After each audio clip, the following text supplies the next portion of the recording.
মানুষ হোয়াটসঅ্যাপটাকে ইউজ করে মেসেজ পাঠানোর জন্য, দরকারি কথাবার্তা শেয়ার করার জন্য, আপডেটস নেওয়ার জন্য, আরও অনেক কিছু কারণ রয়েছে। আমার ২-৩টে বন্ধু রয়েছে, অত্যন্ত ঢ্যামনা, অত্যন্ত হারামি।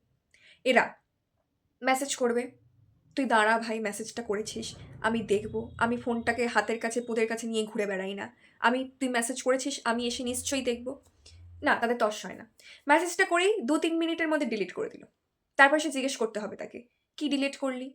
কি মেসেজ করেছিলি?" তখন তার নাটক শুরু হয়ে যাবে। "তুই তো ব্যস্ত, তুই তো এখন মেসেজ দেখতে পারিস না, ওইজন্য ডিলিট করে দিলাম। এমন কিছু গুরুত্বপূর্ণ নয়।" মানে তুমি কিসের সমস্যা রয়েছে তোমার জীবনে? তোমার পেছনে কিসের সমস্যা রয়েছে? ২-৩ মিনিট অপেক্ষা করা যায় না? মানে আমি সারাক্ষণ কি ফোনটা আমি মুখের কাছে নিয়ে বসে রয়েছি? যে তুই মেসেজ করবি, আমি জেনে যাবো টেলিপ্যাথির জোরে যে তুই মেসেজ করেছিস, আমি গিয়ে সঙ্গে, সঙ্গে দেখে নেব। ভাই দাঁড়া, তুই মেসেজটা করেছিস, আমি নিশ্চয়ই দেখব এসে। আমি কোনো কাজে রয়েছি। না, তাদের হচ্ছে সঙ্গে, সঙ্গে মেসেজ দেখো, নয়তো আমি ডিলিট করে দেব। তারপর গিয়ে তোমাকে আবার জিজ্ঞেস করতে হবে। তুমি যদি জিজ্ঞেস না করো, তখন বলবে, "এই আমি তো মেসেজ ডিলিট করে দিলাম, করে তুই তো দেখলিই না, তুই তো খুব ব্যস্ত।" হ্যাঁ ভাই ব্যস্ত। তোর ওসব পোঁত-পাকামির চক্করে আমার পড়ার কোনো ইচ্ছাই নেই। তুই মেসেজ করেছিস, মেসেজ করে রেখে দিবি, আমি দেখব, আমি নিশ্চয়ই রিপ্লাই দেব। আমি ওরকম ঢ্যামনা নই যে মেসেজ দেখার পর রেখে দিই। আমি নিশ্চয়ই দেখব। ওইসব পায়তারা করলে আমি একদমই দেখব না। যত্তসব।